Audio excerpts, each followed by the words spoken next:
Ok, gracias.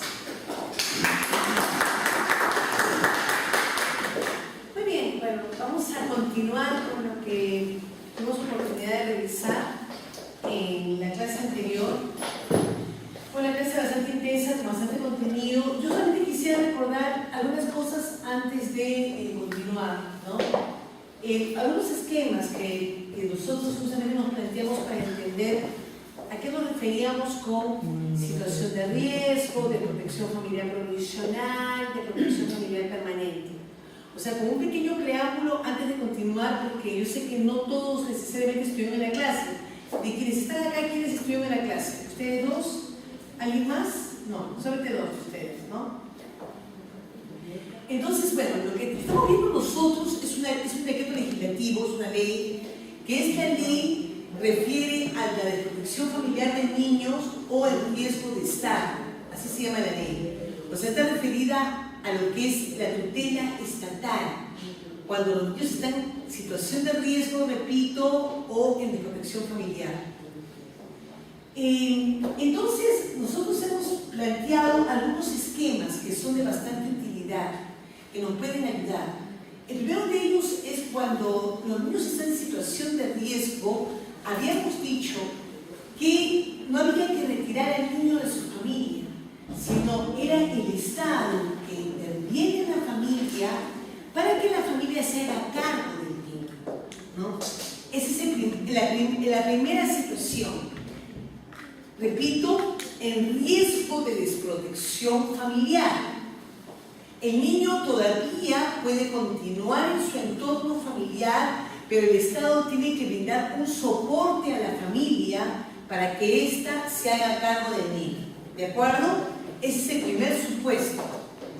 El otro supuesto tiene que ver con, habíamos dicho nosotros, una situación en la cual el Estado se hace cargo del niño, pero se hace de cargo del niño de manera provisional. El Estado se entiende que interviene con miras a que el niño retorne a su familia. Ese es el esquema de desprotección familiar provisional. O sea, vamos a ver nosotros con la tabla de valoración de riesgo de qué supuestos estamos hablando, ¿de acuerdo? Pero en estos momentos solamente quiero recordar con ustedes los tres supuestos que establece la ley. El primero, repito, situación de riesgo de desprotección familiar. El segundo supuesto es de protección familiar provisional. El Estado se hace cargo temporalmente del niño. Se entiende que la familia es una familia sobre la cual es posible incidir para aumentar factores protectores y disminuir factores de riesgo. La familia se puede seguir haciendo cargo del niño, por eso es provisional la intervención del Estado. La familia es una familia recuperable para el niño, ¿no? Esa es la de protección familiar provisional, que ustedes recordarán, conversábamos, daba lugar a la suspensión de la patria potestad. O sea, los padres están suspendidos en la patria potestad mientras el Estado interviene temporalmente, ¿no? Y finalmente estamos hablando del tercer esquema, que es el esquema que ya es de protección familiar permanente. De protección familiar permanente es el supuesto en el cual no hay nada que hacer ya con la familia. O sea, esta familia no es recuperable. Este niño es declarado adoptable y es inserto a otra familia por lo tanto, no en adopción. Nosotros tenemos la adopción plena, significa de que un niño adoptado por una familia, pues este pierde vínculo jurídico con todo el entorno familiar, no solamente con los padres, sino también con la familia extensa. El niño se inserta plenamente a su familia adoptiva, surgiendo todos los tipos de parentesco que conocemos por ley, ¿no? Entonces, eso es de protección familiar permanente. El esquema es el siguiente, ¿no? El Estado, pues, actúa sobre el niño para promoverle un hogar adoptivo, evalúa a una familia adoptiva y finalmente logra que el niño se inserte en una familia adoptiva, ¿no? Ese es el esquema de, justamente, de protección familiar permanente. En este caso, sabíamos nosotros, daba origen a qué cosa, a la pérdida de la patria potestad. ¿No? Efectivo. Claro, efectivo. Si el niño es adoptable, es que ya no tiene ningún vínculo jurídico con su familia de origen, ¿no? De ninguna manera reversible. De ninguna manera reversible. Ya no. Es una sanción grave que establece la ley cuando la familia deja de ser espacio protector para el resguardo de los derechos del niño, ¿no? ¿Hasta aquí hay una pregunta? ¿Está claro esto? ¿Sí? Esos tres esquemas, estos tres supuestos que establece el decreto legislativo 1297, ¿no? Entonces ahora lo que me han pedido el día de hoy es que hablemos de la tabla de valoración del riesgo. Es decir, la ley, justamente el Ministerio de la Mujer y Poblaciones Vulnerables, dando respuesta al decreto legislativo 1297, que es el que estamos comentando, de lo que refiere a la protección familiar de los niños o el riesgo de estar, ¿no? El Ministerio de Mujer y Poblaciones Vulnerables ha establecido una tabla de valoración de riesgo, o sea, cuando un niño está en situación de riesgo de desprotección familiar o cuando un niño ya está en desprotección familiar. Como hemos visto, las consecuencias son distintas. O sea, no olvidemos nosotros, por favor, que el primer esquema, que es el riesgo, no hay ninguna intervención judicial. Es una instancia administrativa la que interviene, ¿no? Habíamos hablado de la unidad de protección especial, habíamos hablado de la demanda acreditada, que su mira es, ¿qué cosa? Una instancia administrativa que fortalece a la familia para que la familia sea a cargo del niño. Acá no hay afectación de patria potestad, es el nivel más leve de intervención del Estado, ¿no? Recordemos eso. Cuando nos referimos a situación de riesgo, habíamos dicho, esta es una estrategia preventiva para evitar que el niño, ¿no?, desencadene en una situación de desprotección familiar. Más bien, los otros supuestos, ¿no?, de desprotección familiar, tal sea provisional o permanente, son graves. ¿Por qué? Porque autorizan al Estado a retirar al niño de su familia. De manera temporal, cuando es provisional, de manera permanente, cuando pues estamos hablando nosotros de la posibilidad de que el niño sea adoptado, ¿no? Entonces, estamos hablando de distintos niveles de intervención del Estado que están íntimamente vinculados ¿con qué? Con la situación del niño. ¿En qué situación se encuentra el niño? Para eso, entonces, ¿no?, la tabla de valoración del riesgo está contenida, les dije, en la resolución ministerial 015-2018, 2018, Ministerio de la Mujer y Poblaciones Vulnerables, refiere a que hay distintos tipos de situación de desprotección familiar o el riesgo de estar, ¿no? Esta tipología, vamos a analizarla una por una, ¿de acuerdo? Vamos a hacer el análisis de cómo es situaciones que se han priorizado entonces para considerarlas especialmente relevantes, que justifican la intervención del Estado en la dinámica familiar. Y son situaciones que denotan gravedad. Por ejemplo, violencia sexual del niño en el ámbito familiar. ¿De acuerdo?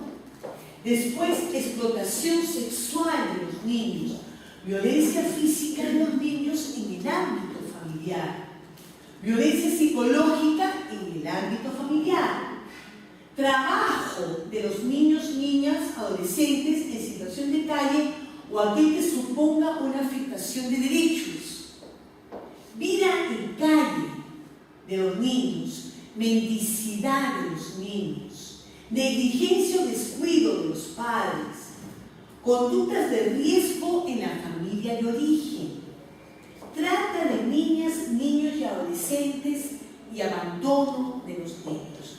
O sea, repito, estas son situaciones que han sido priorizadas, digámoslo así, de mucha relevancia, de afectación de los derechos de los niños en el ámbito familiar. O sea, todas estas situaciones van a ameritar un tipo de intervención del Estado, sea en la vía administrativa, o sea, con una intervención judicial que afecta a la patria potestad. Vía administrativa siempre pensemos situación de riesgo, y vía pues con intervención judicial que siempre implicará un nivel de desprotección familiar, declarar un nivel de desprotección familiar y se afectará a la patria potestad. ¿Hasta ahí estamos claros? ¿Sí? ¿Está claro esto? O sea, finalmente la resolución ministerial está operacionalizando, ¿no?, lo que es el decreto legislativo 1297 que lo comentábamos en la clase pasada. ¿Bien? Entonces, vamos a ver cada uno de ellos. Definitivamente, eso es aquí, lo que he hecho es una extracción de la resolución ministerial, ¿no? No tengo ningún problema en hacérsela llegar por algún medio para que ustedes también la tengan, ¿no? La tabla de valoración de riesgo, pues ven ustedes, el primer supuesto está ahí, que es el que denunciamos, la violencia sexual de los niños en el ámbito familiar. Primer supuesto, violencia sexual en el ámbito familiar. Entonces, ¿cómo definir esto? ¿Y ante qué supuestos estamos? En realidad me hablaron de comentar la tabla de evaluación del riesgo, y la tabla de evaluación del riesgo es algo extensa, pero vamos a tratar de hacerla de la manera más digerible posible, ¿ya?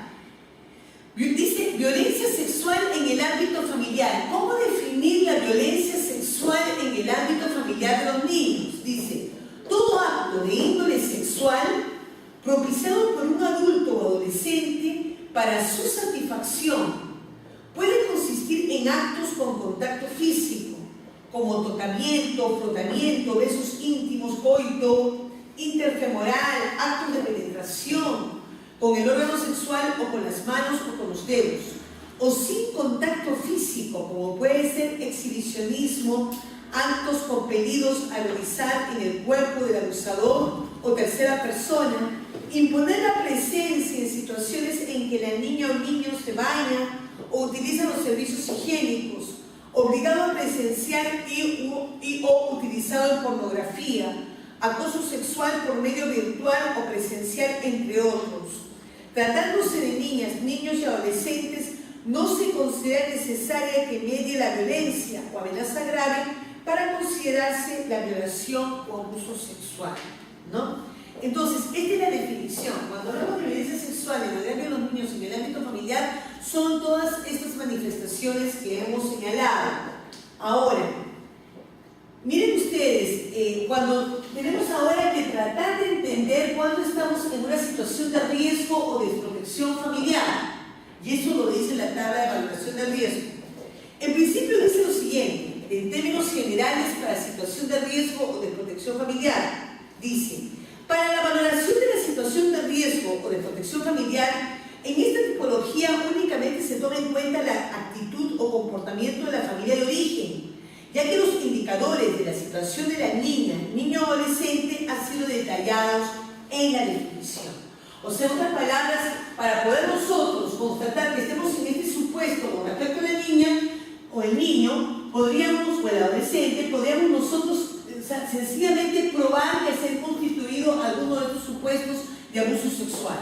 Lo primero. O sea, todo lo que es, como la forma como es definido violencia sexual en agravio de los niños, son las manifestaciones o indicadores de que este niño ha sido violentado sexualmente.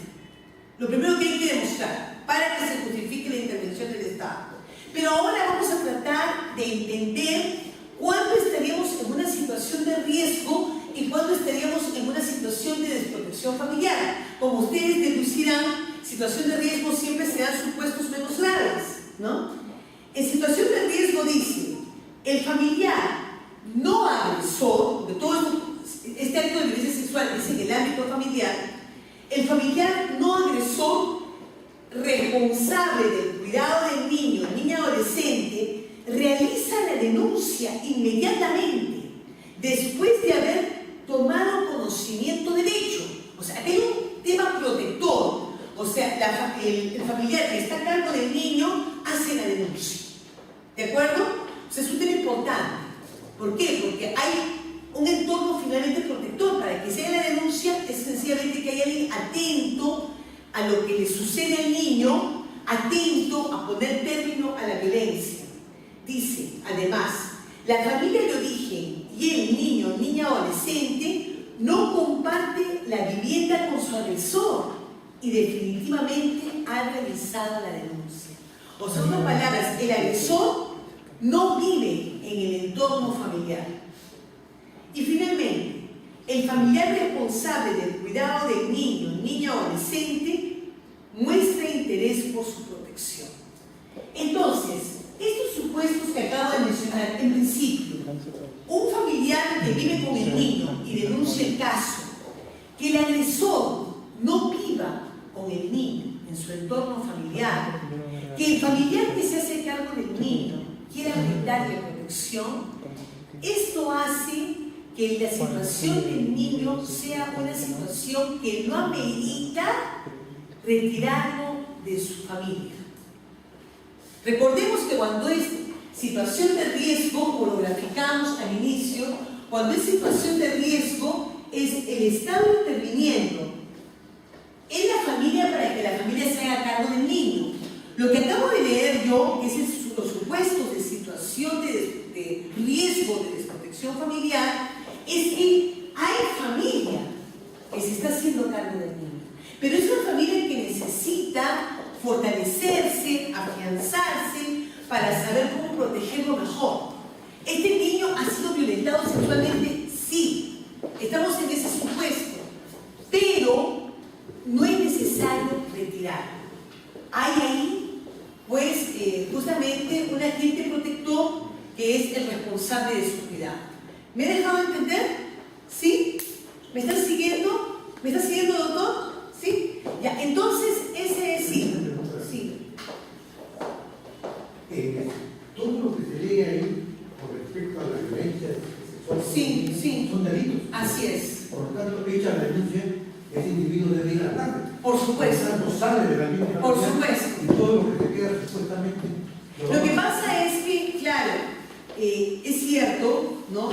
Pero, digámoslo así, en principio hay distintos niveles de agresión sexual, como hemos visto. O sea, por ejemplo, que se exhiba desnudo, ¿no?, ante el niño. Siempre y cuando no exista la costumbre en la familia. Porque a veces se vayan juntos. Bueno, claro, así es. Son cuestiones culturales que habría que evaluar, ¿no es cierto? Pero en principio, o sea, que se exhiba desnudo, o por ejemplo, o sea, en otras palabras, digamos lo que el abuso sexual, ¿no?, tiene una característica que vamos a ver que tiene un carácter de cronicidad. Entonces, el abuso sexual tiene distintas manifestaciones que van en aumento, digámoslo así. De lo que puede ser del contacto más leve con el niño a justamente posiblemente llegar a una penetración, ¿no? Entonces, digámoslo que lo que se busca aquí es poder intervenir desde las primeras manifestaciones de abuso sexual que posiblemente no sean también tan fácilmente probadas. Porque usted sabe que para llevarlo a vía penal y hacer la denuncia, yo tengo que aportar medios probatorios para la eventual presunción de inocencia. ¿No es cierto? Porque ahí rige siempre la presunción de inocencia si no se logra probar los hechos. Pero situaciones que pueden denotar un acoso sexual, digamos, ¿no es cierto?, que todavía no se ha hecho del todo evidente y con respecto al niño, ya es una situación de riesgo de desprotección familiar.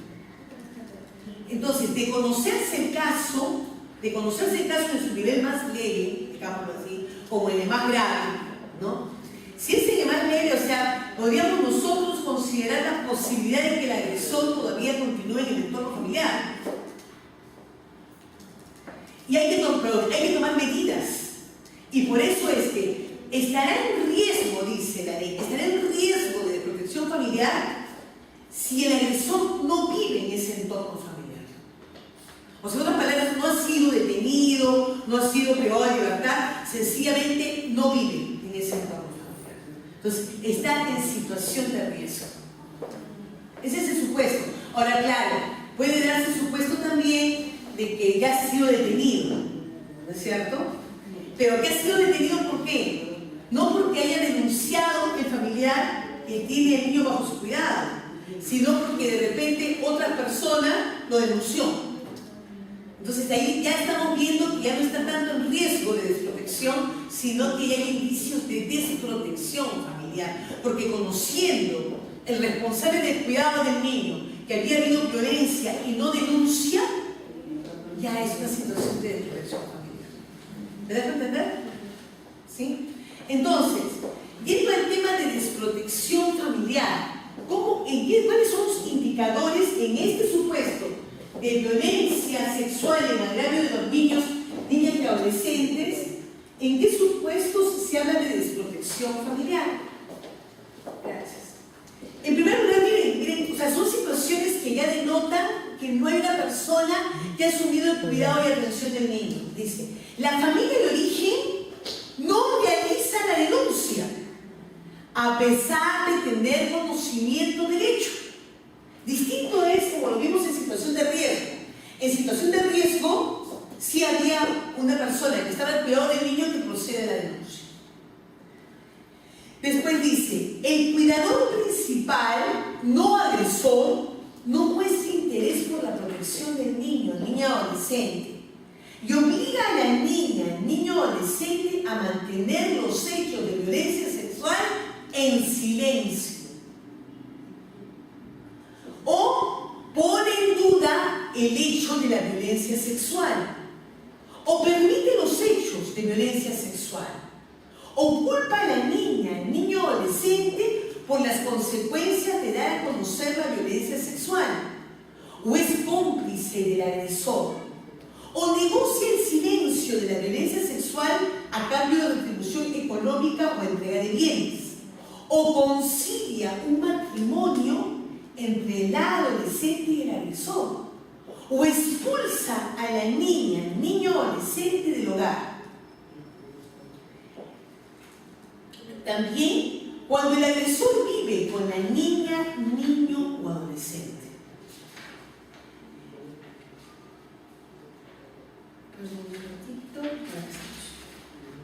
¿Quedó claro?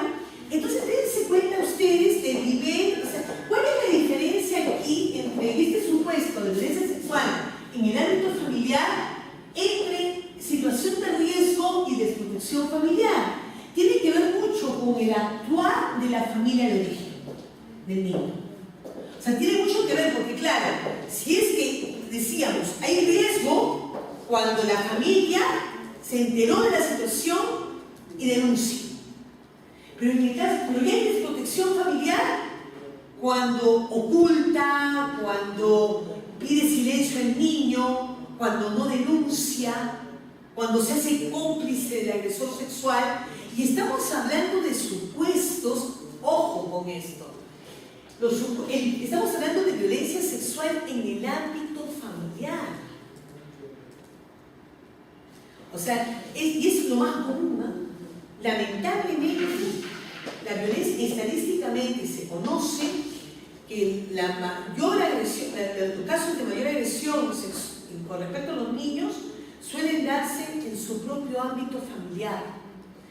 Y justamente yo quería comentar con ustedes algunas cosas que nos pueden también orientar en el conocimiento de este fenómeno, ¿no?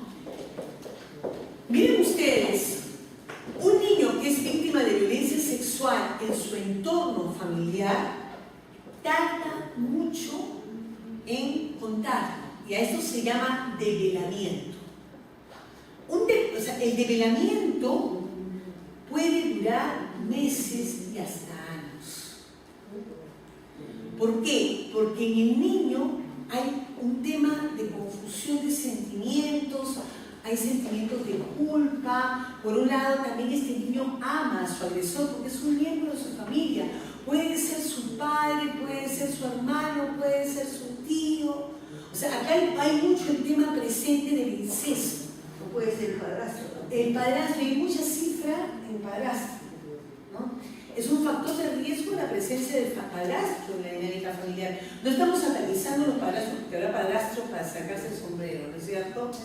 Pero lamentablemente sí se conoce como un factor de riesgo de abuso sexual de los niños la presencia de la figura del padrastro, ¿no? Otra cosa también importante, o sea, entre más cercana es la relación de un niño con su perpetrador o con su abusador, pues es más difícil que el niño cuente.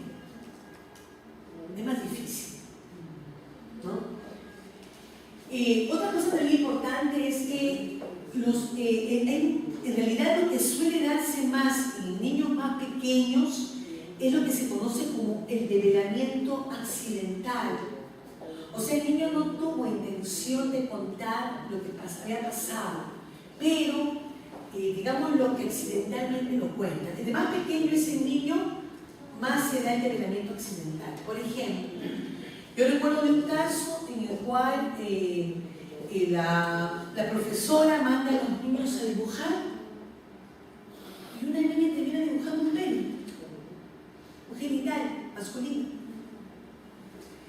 Y esto pues fue voz de alarma para la profesora, llama a la madre y descubren pues en toda la investigación que se va dando que la niña había sido víctima de violencia sexual de su propio padre. Porque también, disculpe doctor, lo que también se ha visto en los colegios es que por ejemplo hay niños que las obligan a las niñas a echar, sus niños se van encima, eso es lo que ven en su casa. O ven en internet, los padres no tienen cuidado respecto a los contenidos que pueden ver sus hijos, ¿no?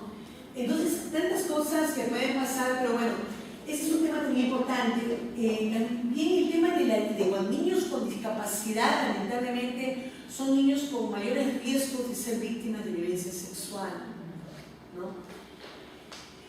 Y obviamente si hay algún tipo de amenaza, de coerción, ¿no? A veces muy explícita y a veces implícita, ¿no? O sea, si tú le cuentas algo a tu mamá, me van a llevar a la cárcel y ¿quién le va a dar de comer?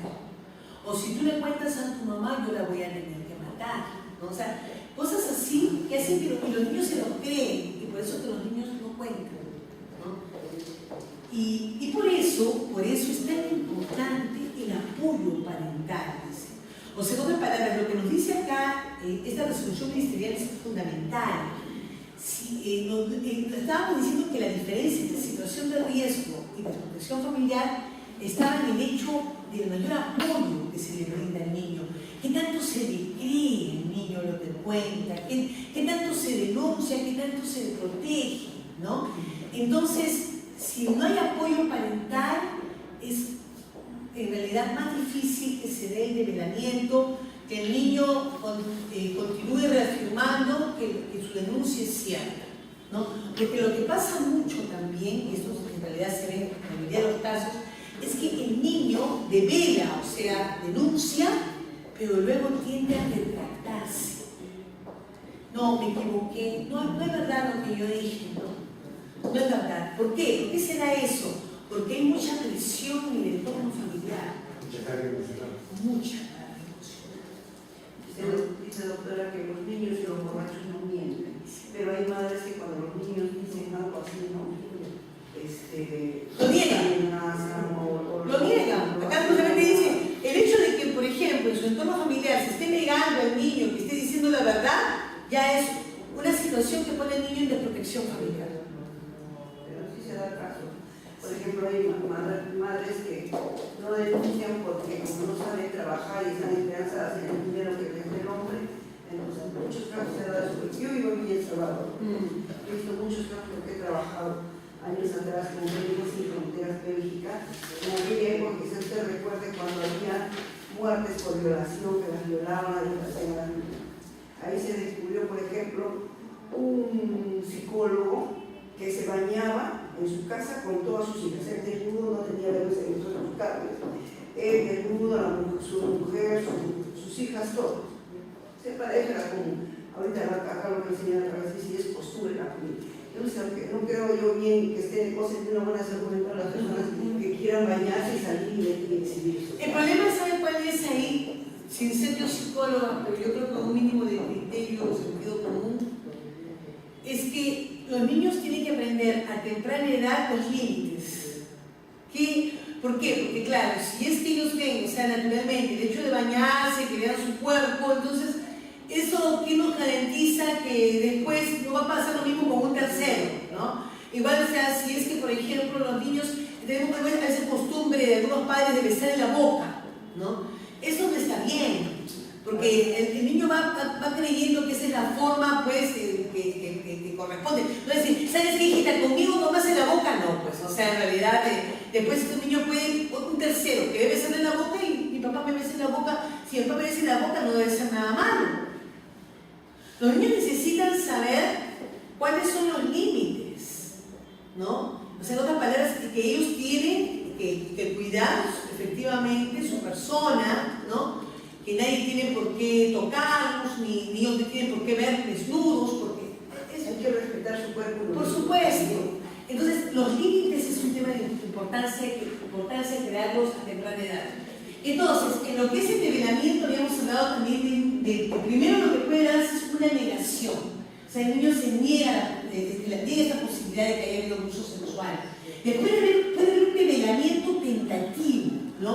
O sea, un poco dubitativo, o sea, que genera dudas, sospecha, ¿no? De repente el niño no es explícito, pero ya va contando algo de lo que ha pasado. Por eso es que es un factor de desprotección el hecho de que se ponga en duda el hecho de violencia sexual. Porque claro, en otras palabras, lo que se esperaría es que cuando el niño de manera tentativa quiere contarnos qué ha pasado, haya todo en el entorno familiar, haya una receptividad, haya una atención, haya una respuesta a lo que el niño quiere contar. El niño, en realidad, más que contar, el niño con su conducta suele expresar que algo no anda bien. Pero si el niño tiene por alguna manera de expresar algo, pues debería tener un entorno receptivo a esto, ¿no?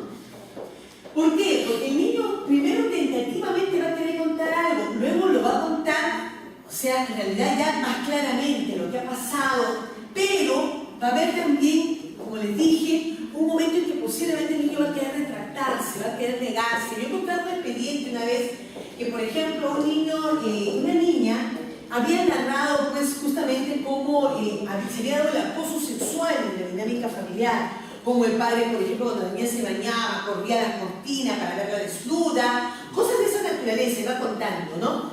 En realidad no es padre, el padrastro. Entonces sucede que la madre, pues porque lamentablemente, en la mayoría de los casos, no todos, pero cuando el agresor es parte de la familia, el actuar de la madre es no creíble, como así, ¿no?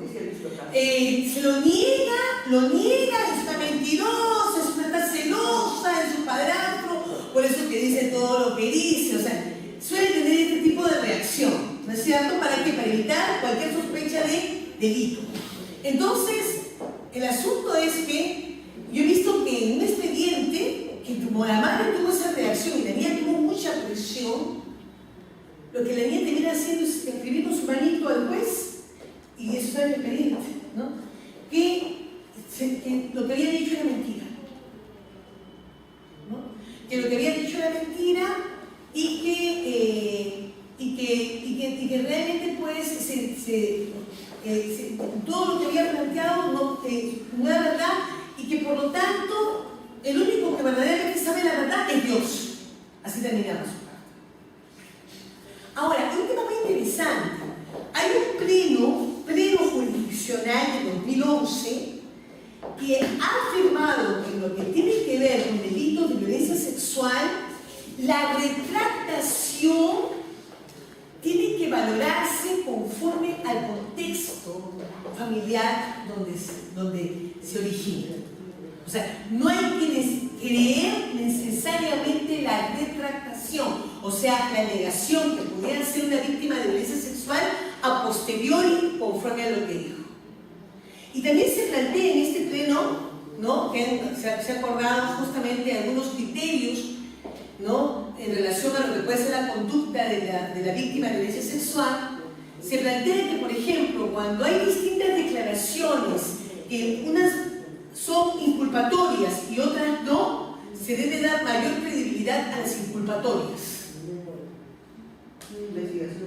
Sí. Entonces, ¿cómo queda la declaración del niño agredido en la Cámara de Gesell ante la retractación? Lo que pasa es que se entiende que la Cámara Gesell tiene una finalidad: evitar la revictimización del niño, que solamente declare una única vez en lo posible, con la presencia pues, del juez, del fiscal, ¿no?, del abogado, del defensor, en el otro lado de la Cámara Gesell, ¿no es cierto? Ahora, el asunto claro que es que hace una afirmación de repente en Cámara Gesell, pero ¿qué pasaría si, por ejemplo, al juez que estuvo presente como una prueba anticipada al momento que da su declaración en Cámara Gesell, necesita escuchar al niño una precisión de algún tema, la ley lo autoriza a citarlo al juicio y tiene que hacerse presente también el fiscal de familia acompañando al niño? Es posible, la ley lo autoriza. Cuando el juez, en el devenir de la investigación, hay alguna cuestión que quedó pendiente de precisar y vuelve a citar al niño, después de la Cámara Gesell. ¿Qué pasaría si en esa declaración el niño se retracta? Dice: señor juez, va al juicio, lo que dije anteriormente no era verdad. Hágase cuenta. El juez, según este pleno jurisdiccional, pues tiene que valorar la retractación en su mínima expresión, o sea, no le debe atribuir tanta confiabilidad a esta declaración. ¿Por qué? Porque el juez debe deducir, en base a lo que es el entorno del niño, el nivel de presión que puede estar sufriendo, ¿no? Es igual como que con la nueva ley de violencia familiar. No todo lo que denuncian, sin ofender las ramas, el juez le da por creíble. Sin embargo, están abusando de eso. Sin embargo, hay mujeres que están abusando de eso, violándose derechos del denunciado. Sí, claro, yo creo que hay que saber ahí las diferencias, ¿no? Porque una cosa es la denuncia de un niño de violencia sexual que podría justamente retractarse, y más bien, repito, la retractación de un niño no tiene tanta confiabilidad, y eso ya lo saben los jueces, porque por el nivel de presión que tiene en su propio entorno familiar cuando el agresor proviene de ese entorno, ¿no es cierto? Con respecto a la mujer es otro tema, ¿no? O sea, ahí la cuestión es que efectivamente se quitó la intervención del fiscal. El fiscal jugaba un papel de filtro bien importante, pero ahora en este proceso lo que se da es una valoración de riesgo pronta a la mujer víctima y el conocimiento del juez de familia de manera inmediata. O sea, en el término dice de 24 horas de que la comisaría toma conocimiento, tiene que poner conocimiento no del fiscal, sino del juez. Y el juez de familia tiene 48 horas para dictar medidas de protección. Entonces, claro, la figura del fiscal estuvo mal en quitarse. Claro, pero ¿cómo se defiende este denunciado si no es llamado a la comisaría para que preste su declaración? Claro, el asunto es que sí, eso es verdad, y es parte de este tipo de proceso. El proceso de violencia familiar, el contradictorio está limitado en lo que refiere a la etapa de medidas de protección. O sea, en el juez de familia él no es llamado. ¿Por qué? Porque lo que se busca priorizar es brindar protección. El contradictorio, se dice, será en el ámbito penal. En el ámbito penal tendrá oportunidad de probar todo lo que quiera. Pero con respecto a protección, a medidas de protección, con la celeridad de este proceso, porque es un proceso de carácter célere y con mínimo formalismo para poder brindar protección a la supuesta víctima, ¿no? Ahora, yo también he visto que en realidad, en sí, en la valoración que hace el juez de familia, ha negado medidas de protección. Pero hay una cosa, son procesos autónomos, el de protección y el penal. Siguen su propia vía. Son procesos autónomos. En ese sentido, pues, hágase cuenta, el juez de familia niega medidas de protección, pero eso no tiene nada que ver con el proceso penal.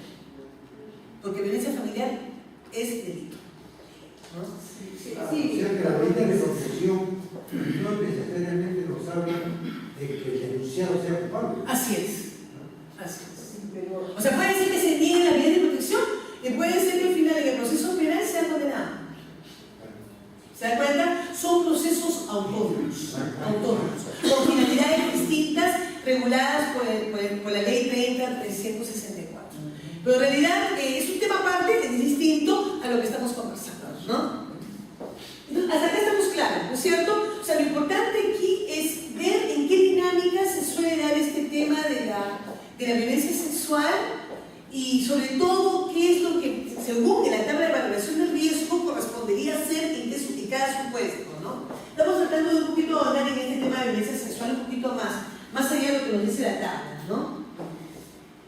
Bueno, en realidad se sabe que el tema de violencia sexual es un fenómeno multicausal, ¿no? También, que se suele dar, pues, en familias con cierto aislamiento, ¿no? Por eso que acá lo que se plantea es que hay protección familiar si la familia no toma medidas al respecto, pero también es una familia que en su dinámica, cuando hay incesto, suele ser una familia aislada del escrutinio público, o sea, no suele tomar mucho contacto con los vecinos, no participa mucho en programas sociales, así lo necesite, porque está ocultando algo que está pasando en su propia dinámica. Yo les cuento que en realidad tuve la oportunidad de realizar una sentencia en la cual había sido el padre el agresor sexual y había embarazado 3 veces a su hija.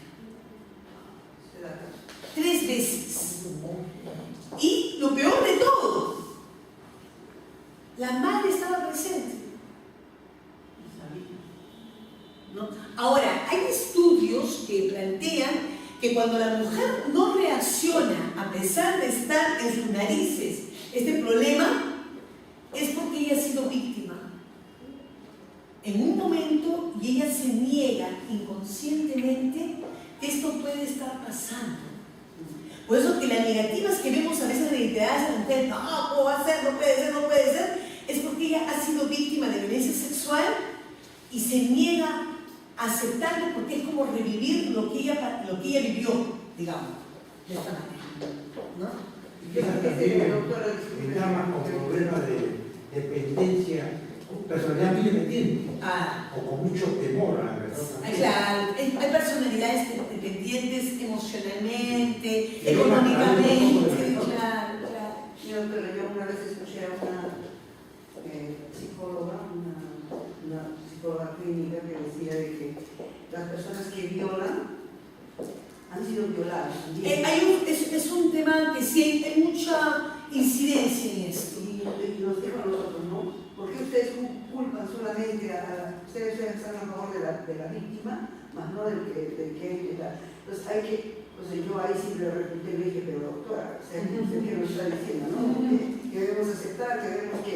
No, nos ayuda a entenderlo y en todo caso darnos cuenta que muchas veces el agresor sexual es una víctima que no fue atendida, ¿de acuerdo? Eso sí, pero no es para defenderlo, ¿no? No podemos defender una situación de esta naturaleza. Más bien sí, hay una oficina que se ha creado dentro del Ministerio de la Mujer y Poblaciones Vulnerables para el tratamiento de los agresores cuando la agresión no ha devenido en delito. Y sí, en realidad se está brindando atención de manera preventiva, porque sabemos nosotros muy bien que la violencia es cíclica, es decir, la violencia comienza suavecito y va agravándose, ¿no? Y llega a un momento de manifestación grave de la violencia y luego hay lo que es la luna de miel, la reconciliación. ¿no? Donde el hombre le pide perdón, ¿no? Toda la mujer. Y luego entran nuevamente casos de violencia que se van, y cada vez va en aumento, ¿no es cierto? Entonces, por eso es importante sí conocer al agresor y en lo posible apoyarlo para que supere episodios de violencia, pero cuando, sobre todo eso es más aconsejable cuando la violencia no ha desencadenado en una agresión de gravedad, ¿no? Pero también, doctora, eso es porque la mujer lo permite, ¿no? Es que la mujer... Porque la mujer debería defenderse. Es que no, es que es muy difícil. ¿Sabe qué? Hay una cosa. Lo que pasa es que uno no se da cuenta, pero en su niñez uno va desarrollando en niñez, adolescencia, ciertas habilidades. Que, por ejemplo, si una persona ha vivido todo su tiempo, toda su niñez, adolescencia, siendo violentada, no desarrolla recursos de defensa. O bien lo que los padres No, claro, no desarrolla. O sea, es como que usted, cuando una niña la maltrata desde muy pequeña, ¿no? Cuando, por ejemplo, la golpea, la insulta, ¿no? Entonces es como que usted le va atando de manos. Y el día inconscientemente esta víctima que fue de niña, en su entorno familiar con sus padres, inconscientemente va a buscar siempre ser víctima. Y va a buscar a su agresor. No es por gusto, o sea, que normalmente las víctimas, de mujeres víctimas de violencia, no lo hayan sido solamente en episodios de vida de pareja, sino que lo han sido desde pequeños. Sí, pues antiguamente lamentablemente era así, ¿no? Sí, hay que tener mucho cuidado cómo cría uno los hijos también. Porque uno tiene que decir, no, pues sí, el padre puedo corregirla como quiera, que es un tema que vamos a ver, ¿no? Hay que tener cuidado con eso, porque uno puede estar generando víctimas para toda su vida. O sea, hay gente que es víctima toda su vida, ¿no? Bueno. Y bueno, un tema también importante es que el Código Penal definitivamente pues establece una agravante cuando los autores de la agresión son personas que tienen un vínculo, ¿no? Familiar. ¿Por qué? Porque se entiende que en estas personas los niños depositan su confianza, ¿no? Se entiende que estas personas son más bien las que por ley deberían cuidar, atender al niño, protegerlo, pero que valiéndose de esta situación perpetran agresión sexual, por eso es sancionado por la ley con agravantes.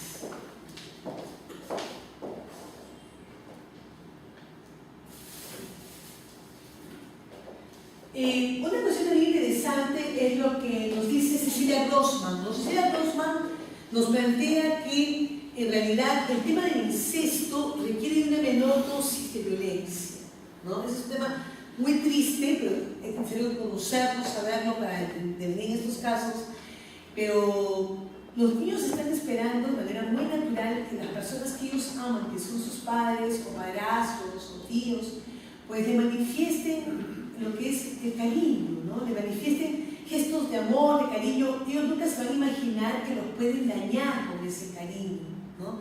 Y por eso es que lamentablemente pues sí es más fácil el incesto, ¿no? Porque los niños están esperando que sean estas personas que ellos aman las que pongan los digámoslo así, los parámetros, los límites, ¿no? Pero ¿qué pasa cuando están ellos lamentablemente en un entorno donde hay un pedófilo? Pues esto da lugar más bien al incesto. Muy bien, entonces hemos hablado de una de las situaciones de violencia sexual. Dijimos que había una de las tipologías que han sido analizadas como situación de riesgo de protección familiar. Están aquí todas enumeradas. Hemos hablado solamente de violencia sexual en el ámbito familiar. Vamos a hablar de manera breve de lo que es explotación sexual. La explotación sexual está definida también en la tabla de valoración del riesgo, ¿no? De la siguiente manera. Consiste en la utilización de niñas, niños y adolescentes con fines sexuales, pornográficos o eróticos, a cambio de un pago, promesa de pago u otro beneficio. Esta es una forma de violencia y constituye una violación de sus derechos. Se entiende que existe explotación sexual aun cuando haya consentimiento por parte de la niña, niño o adolescente, dado que por la relación del poder el adulto saca ventaja de su el menor de edad. Y acá la ley establece explícitamente, ¿no?, que en cuanto a la situación de riesgo, que sería lo más leve, dice esto: la explotación sexual que se realiza por los miembros de la familia de origen en ningún caso puede ser considerada una situación de riesgo, porque este es un evidente delito, ¿no es cierto? La explotación sexual que se realiza por los miembros de la familia de origen en ningún caso puede ser considerada una situación de riesgo, por lo que no se consignan indicadores de situación de riesgo en este rubro, dice. De conocer un caso de explotación sexual, la DEMUNA o la Unidad de Protección Especial o Juzgado de Familia Mixto debe comunicar el hecho al Ministerio Público, porque es un delito, y al Centro de Emergencia Mujer su competencia territorial. Entonces, en explotación sexual no hay situación de riesgo, lo que sí hay desprotección familiar. ¿Cómo así?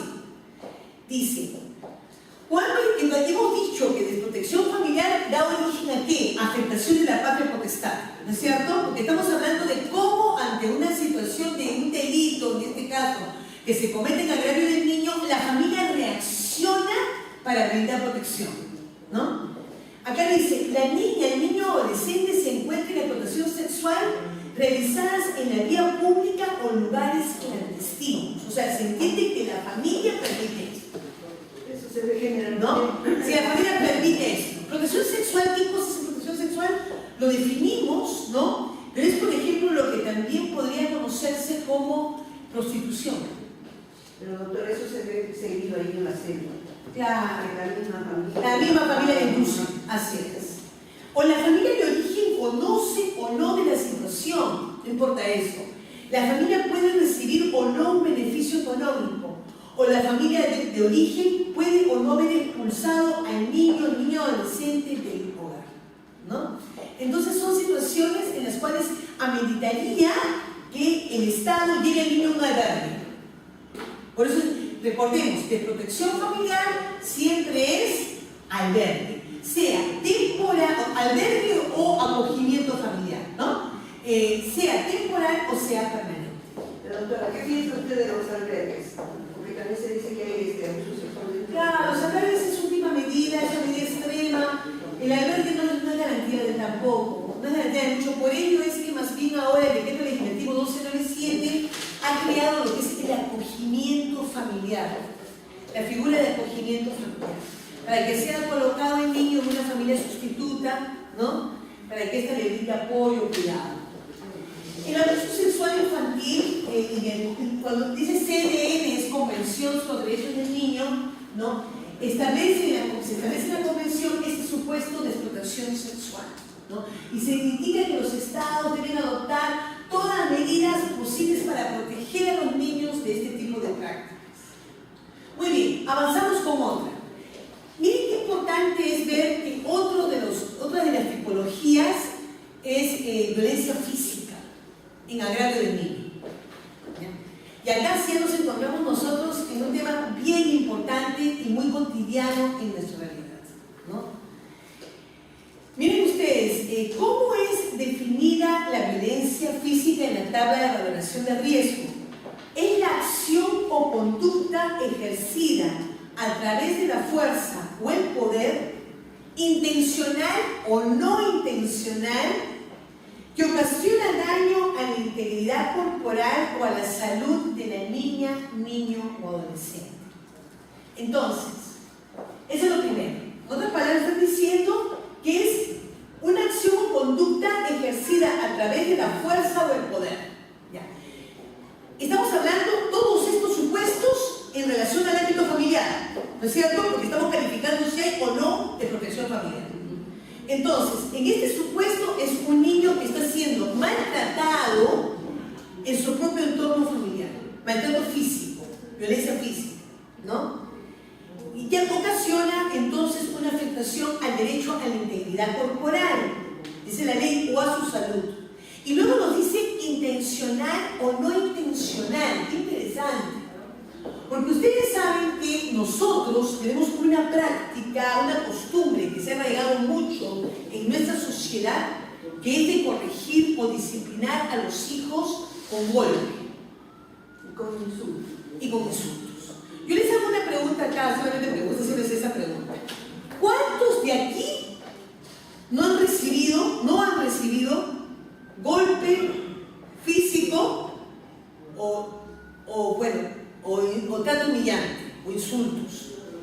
para corregir, para recibir corrección en su hogar.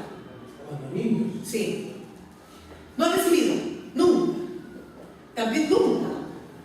Los demás sí, ¿no? Sí hemos recibido. Sí hemos recibido. ¿No? O sea, mi papá nos miraba y con la mirada salíamos. Con la mirada lo miraba. Y en su caso, doctor, ¿cómo lo corregían? Usted no me diga merecedor porque era un niño obediente. Buscaba hacer primer puesto siempre.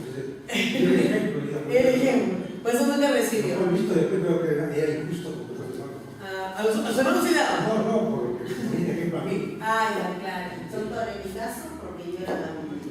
A la última. Pues sí, pero sí en mis hermanos. Pero en realidad lo común que ha sido parte de nuestra práctica de disciplina, culturalmente hablando, ha sido que nos sintamos autorizados como padres de corregir a nuestros hijos con golpe o con gritos, con insultos. ¿Ya? Entonces, un indicador de ser buen padre.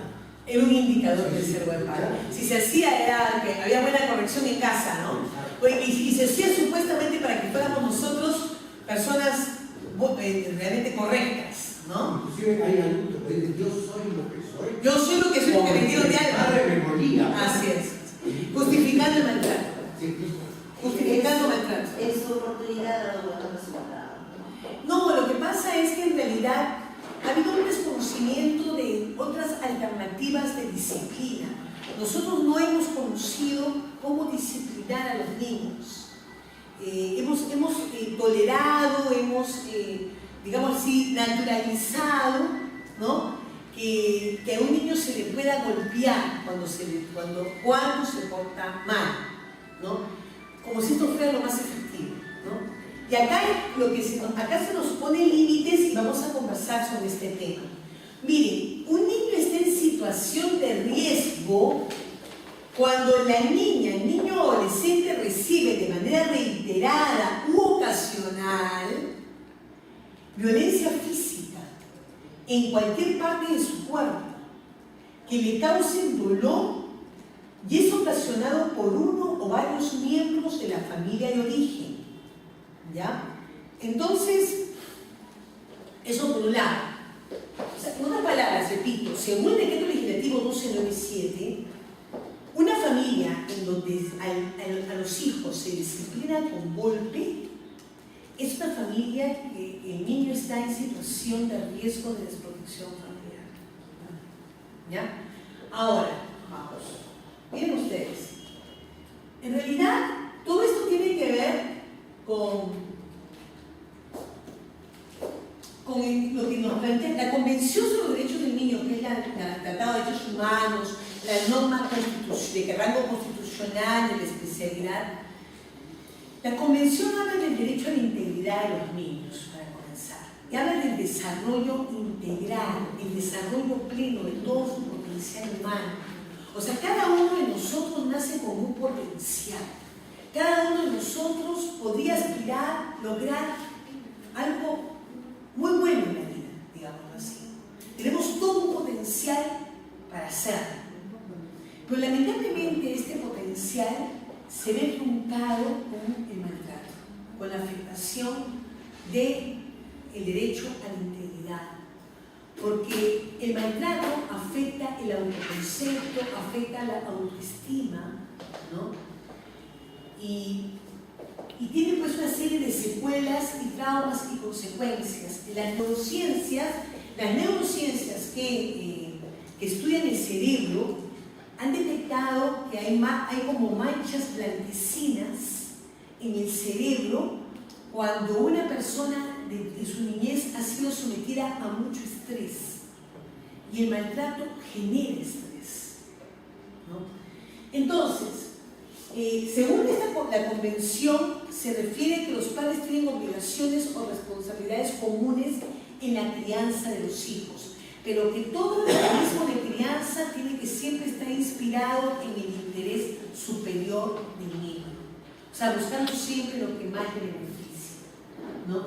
Y también un tema interesante es que, según la Convención, el Estado está entonces legitimado para intervenir en una dinámica familiar cuando el niño viene siendo maltratado. Y es más, el Estado está autorizado por la Convención a retirar al niño de su familia cuando es víctima de maltrato. ¿Ya? Entonces todo eso es el preámbulo. La Defensoría del Pueblo en su momento se pronunció sobre este tema y dijo que por mucho tiempo el Estado peruano, los ciudadanos, digámoslo así, en lo que es su dinámica familiar, habían tolerado lo que era el castigo con fines disciplinarios. O sea, con el ánimo de hacer disciplina, los autorizados a maltratar a los niños, ¿no? Y entonces esto tenía que modificarse. Nosotros inicialmente teníamos en el Código de Niños y Adolescentes y también en el Código Civil de 1984, cuando referíamos a la patria potestad, que los padres tenían el deber y el derecho de corregir moderadamente a sus hijos. ¿De acuerdo? Entonces, así se hablaba, corrección moderada, ¿no? El asunto es que lo moderado quedaba a la subjetividad de cada quien.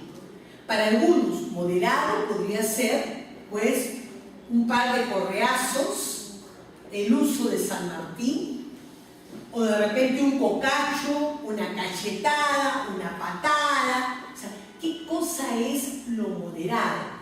Yo recuerdo el caso que se conoció mucho en Villa El Salvador de una jovencita que de la cartera de su mamá sustrajo un sol.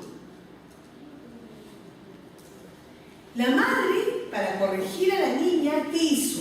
Puso su mano en una hornilla caliente. A todos nos queda clarísimo que esta niña no va a volver a coger ni 10 céntimos de la cartera de la madre. O sea, que logró su objetivo, lo logró, pero ¿a qué precio? A un precio de producir una lesión y un trauma a su hija, ¿no? Entonces, en base a esto, a fin de evitar que los padres se sientan autorizados de corregir a sus hijos con maltrato o disciplinarlos con maltrato, entró en vigencia la ley pues 30.403 y la ley 30.403 del 30 de diciembre de 2015 prohíbe explícitamente castigo corporal o trato humillante a los niños. Explícitamente. Ningún padre puede hoy en día castigar con golpe a sus hijos, ni tampoco dar trato humillante, ¿no? El que, doctora, también los gobiernos que han pasado y el que actualmente están, no se preocupan en escuelas para claro, porque muy bien, usted dice algo, ya, los padres ahora no pueden golpear ni gritar, pero ahora, ¿cómo corrigen? Por eso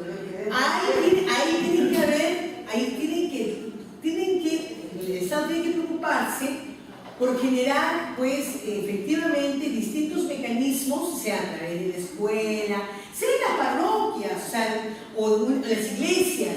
Si quiere recibir un sacramento, antes de recibir el sacramento, pase usted por pautas de crianza, ¿no? Entonces, ¿y por qué? Porque ahora lo que se requiere es que nosotros conozcamos más sobre la psicología del niño, para que podamos nosotros tener mejores pautas de orientación o crianza de los hijos, ¿no? Eso es lo que es necesario, ¿no? Lo que también, doctora, es que no se toma importancia a la salud mental. No, es un tema pendiente, ¿no? De nuestra realidad. Y miren ustedes, en la ley 30.403 se dijo que cosa era castigo físico, se indicó también que cosa era castigo humillante. El castigo físico se define como el uso de la fuerza en ejercicio de las potestades de crianza o educación, con la intención de causar algún grado de dolor o incomodidad corporal, con el fin de corregir, controlar o cambiar el comportamiento de los niños, niñas y adolescentes. Siempre, bien importante, siempre que no constituya un hecho punible. ¿Ya? O sea, en otras palabras, lo que está diciendo aquí la ley es que algunos niños han aprendido, han creído sus padres le levantan la mano, ellos lo pueden denunciar para meterlos en la cárcel, ¿no? No es así. No es así. Porque acá lo que se dice es que los padres están prohibidos hasta del más leve, están prohibidos de ejercer sobre los niños hasta los mecanismos más leves de castigo corporal. O sea, no pueden tocarlos a sus hijos, en otras palabras, con fines de golpear, ¿no? De corregir. Ni tampoco, si se entiende por castigo humillante cualquier trato ofensivo, denigrante, desvalorizador, estigmatizante o ridiculizador en el ejercicio de las potestades de crianza o educación, con el fin de corregir, controlar o cambiar el comportamiento de los niños, niñas y adolescentes, siempre que no constituya hecho punible. También cómo debemos interpretar, siempre que no constituya hecho punible, porque si constituyera un hecho punible ya no sería un acto de disciplina, sino sería un acto de lesiones, un delito de lesiones. Sí, porque no se escucha decir mucho a las señoras, dicen, sí, este niño a cada rato me recuerda que yo tengo no tengo que pegarle, ¿no? O sea, conoce sus derechos, más no sus deberes. Claro, eso también es muy importante. A los niños hay que enseñarles que tienen derechos, pero también hay que enseñarles que tienen deberes. Porque si no, ¿qué pasa? Hay un abuso de derecho. Todo, estamos en el campo jurídico, sabemos muy bien que todo derecho implica un deber. Entonces, si se le va a dar de derechos, también tiene que darse deberes en la educación, ¿no es cierto?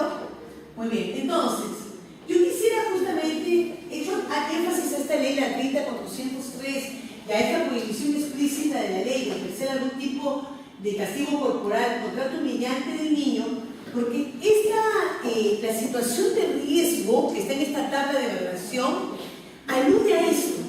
O sea, en otras palabras, hay situación de riesgo de desprotección familiar cuando los padres castigan corporalmente a los hijos o realizan trato humillante y no constituyen hechos punibles, porque no constituyen hechos punibles. ¿Me dejo entender? Porque es el más leve, es la manifestación más leve de afectación a la integridad que se da en el ámbito familiar con respecto al niño. Esto es situación de riesgo de desprotección familiar. El niño puede continuar en su familia, pero recibiendo una orientación de una instancia administrativa, que decíamos, es la unidad de protección especial con la ninguna acreditada, que tendrá que, por ejemplo, como una medida de protección, establecer que los padres pasen por pautas de crianza, por charlas sobre pautas de crianza. ¿Me he dejado entender? Entonces, por eso se relaciona. ¿Qué situación de riesgo? Es situación de riesgo la transgresión, digámoslo así, de la 30.403. Es situación de riesgo que los padres ejerzan castigo corporal o trato humillante con fines disciplinarios sobre sus hijos, ¿no? Eso es situación de riesgo. Ahora, ¿qué cosa es situación de desprotección familiar? Pues como ustedes sabrán, son manifestaciones más graves, ¿no es cierto? Como hemos venido conversando. Es de protección familiar cuando la niño o adolescente presenta lesiones o daños graves en cualquier parte de su cuerpo, como por ejemplo fracturas, sangrado, hematoma grave, ¿no? Mutilación, desfiguración, quemaduras, ¿no? Lo cual todo esto es delitos, ¿no es cierto?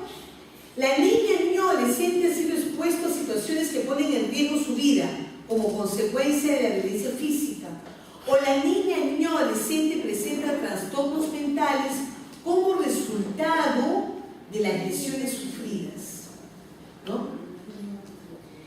Y entonces, ahora, ¿qué cosa tiene que darse en la familia para ver que hay desprotección familiar? La familia de origen niega la ocurrencia de los hechos de violencia física. O sea, si la familia niega, entonces el Estado tiene que darse cuenta que esta familia es una familia que tiene rasgos disfuncionales y por lo tanto es necesario que este niño vaya a un albergue, ¿no? La familia de origen ha ejercido violencia física con objetos pesados, cortantes, filudos, entre otros. La familia de origen no denuncia la violencia física. La familia de origen amenaza a la niño o adolescente para mantener en silencio los hechos de violencia física. La familia de origen, a pesar de haber confirmado los hechos abusivos por algún miembro de la familia, permite que la niño o adolescente permanezca en esa situación. La familia expulsa a la niño o adolescente del hogar y la situación de violencia física puede ser un evento frecuente. Entonces, siempre en situación de riesgo de protección familiar, vamos a ver las diferencias que hay. ¿Quedó claro este tema? ¿Sí?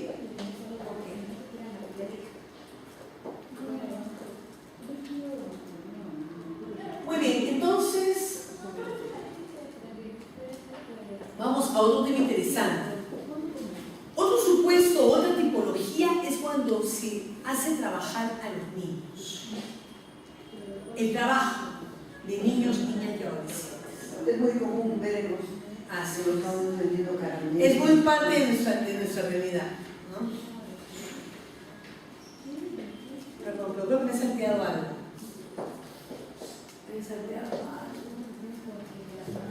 Acá también está la violencia psicológica. No hemos hablado de la violencia psicológica.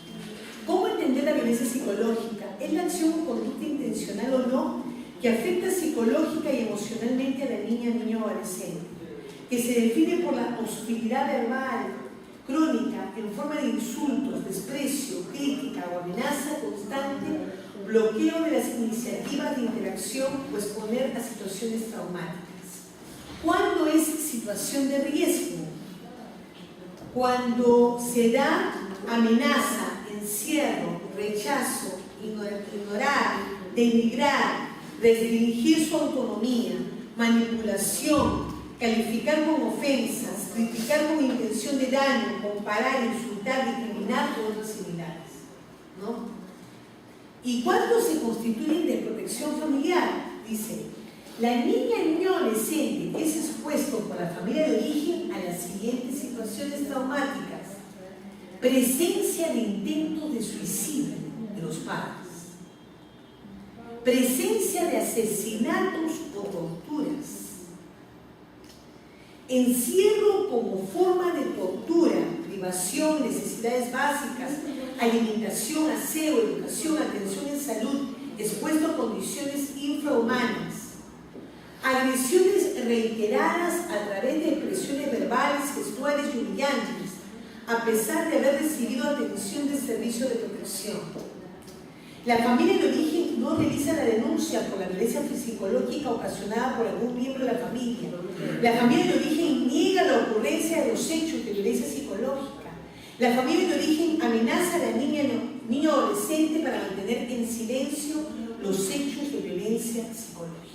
O sea, estos son supuestos de desprotección familiar, ¿no? Entonces, entrando al tema de trabajo,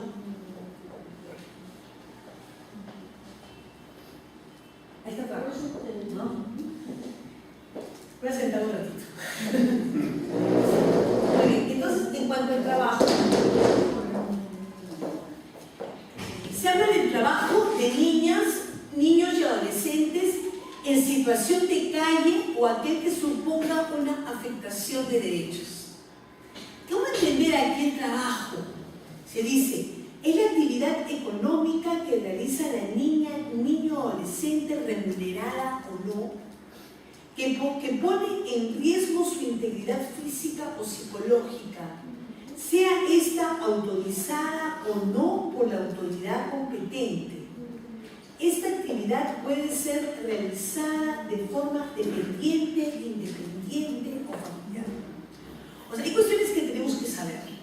El Código de Niños y Adolescentes establece que se autoriza por ley que un adolescente mayor de 14 años pueda trabajar. Es una cuestión que tenemos que saber. O sea, en otras palabras, en la ley se establece que los mayores de 14 años pueden lograr una autorización para trabajar, pero para eso necesitan pasar por la autorización de una instancia administrativa. Y hay distintos tipos de trabajo que pueden realizar los mayores de 14 años. Se habla de trabajo por cuenta propia, ¿no? Se habla de trabajo de manera dependiente o por cuenta ajena, y se habla del trabajo familiar no remunerado y se habla del trabajo doméstico. O sea, repito, un mayor de 14 años sí está permitido, o sea, tiene el derecho a trabajar, pero no tiene el deber de trabajar. Pero no en la calle. Sí, cuando quiera hacerlo. Porque No dice puede que- ser obligado, en principio, puede ser en la calle, sí, puede Es ser. riesgo, ¿no?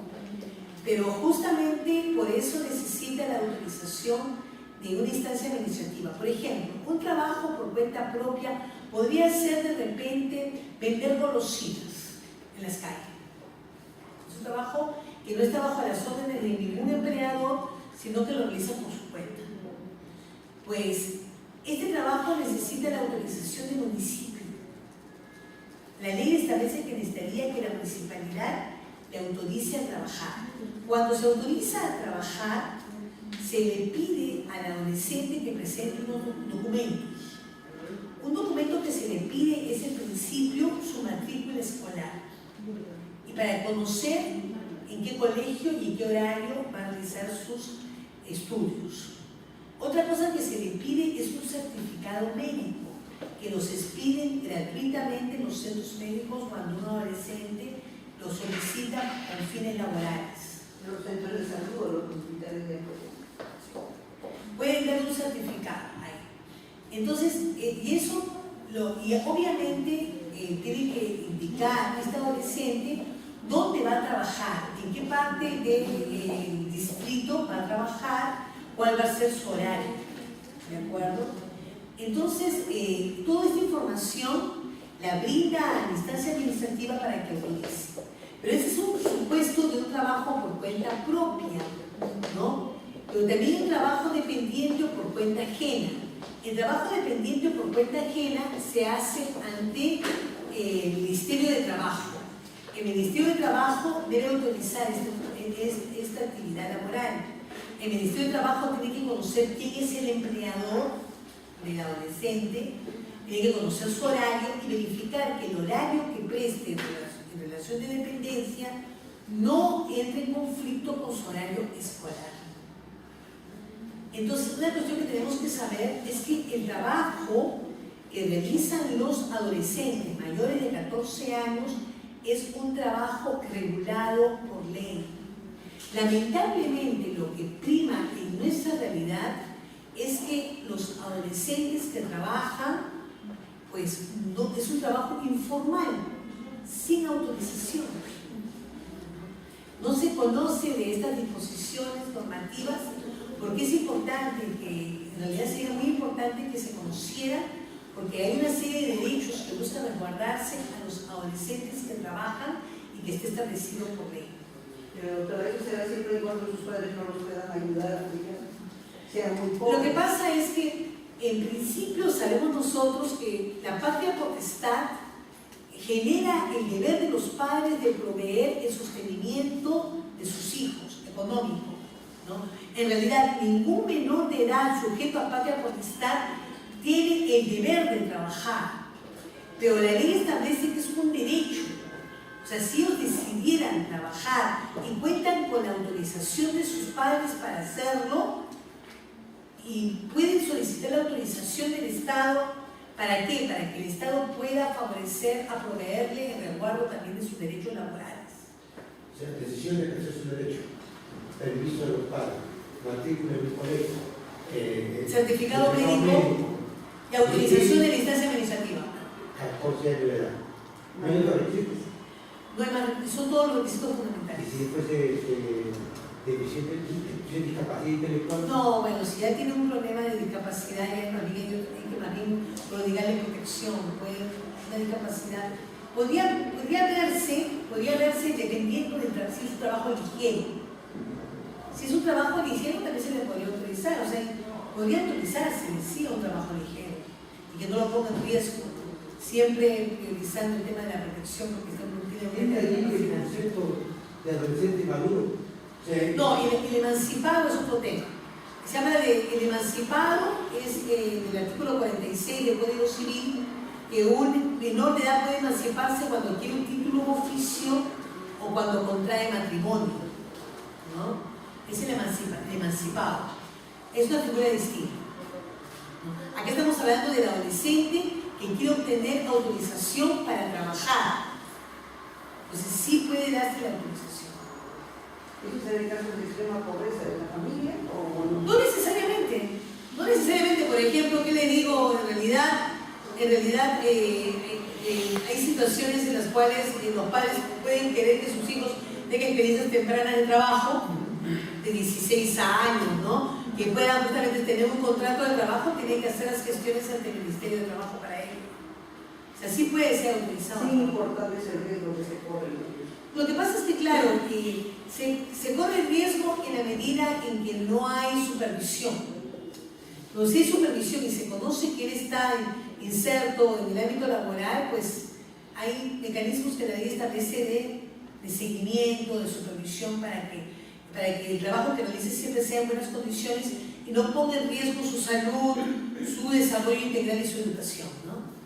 Sí, porque también debe haber muchos empleadores mañosos.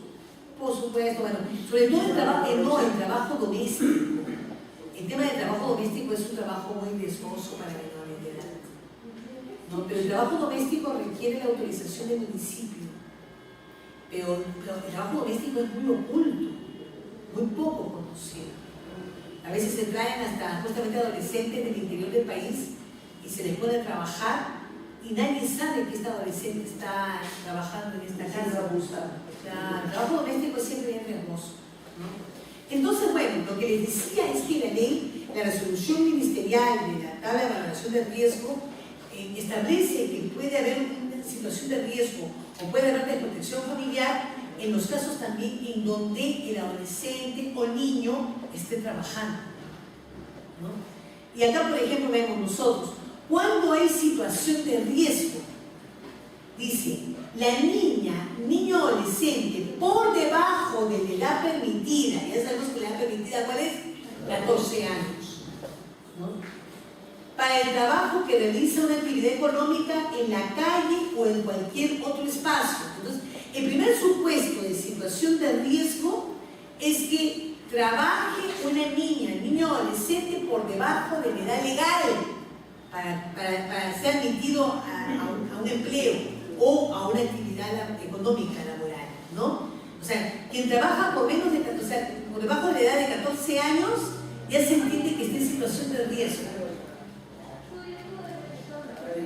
¿Es por qué? Porque el trabajo realizado por un adolescente o niño menor de 14 años es un trabajo que nunca tendrá autorización administrativa. Es un trabajo en realidad que será ilegal. Es un trabajo ilegal, realizado por... ¿Y cuánto trabajo ilegal vemos en su realidad? ¿Cuántos niños, ¿no?, haciendo actividades laborales en las calles hasta horas no apropiadas? Sabemos nosotros que por ley, por ejemplo, se establece el trabajo nocturno. El trabajo nocturno está prohibido para los niños y adolescentes. ¿A qué horas comienza el trabajo nocturno? A las 7 de la noche. A las 7 de la noche, y dice la ley que un niño no puede trabajar a esas horas, salvo que obtenga autorización del juez, dice, a partir de los 15 años y por 4 horas continuas. Eso lo dice el Código de Niños y Adolescentes, ¿no? También esta situación de riesgo dice la o el adolescente mayor a la edad permitida para el trabajo que realiza sus actividades económicas en lugares, horarios o condiciones que amenazan o dañan su integridad. Eso también son los trabajos también hasta prohibidos. La ley establece que hay trabajos prohibidos para los menores de edad. Doctora, si uno ve estos casos, uno puede denunciar. Claro. En primer lugar, tiene que denunciarlo, como acá lo dice, a la Unidad de Protección Especial o a la de una acreditada. Eso lo dice el decreto legislativo 1297. Entonces, ¿cuáles son trabajos prohibidos, por ejemplo? Un trabajo prohibido es los cobradores de público.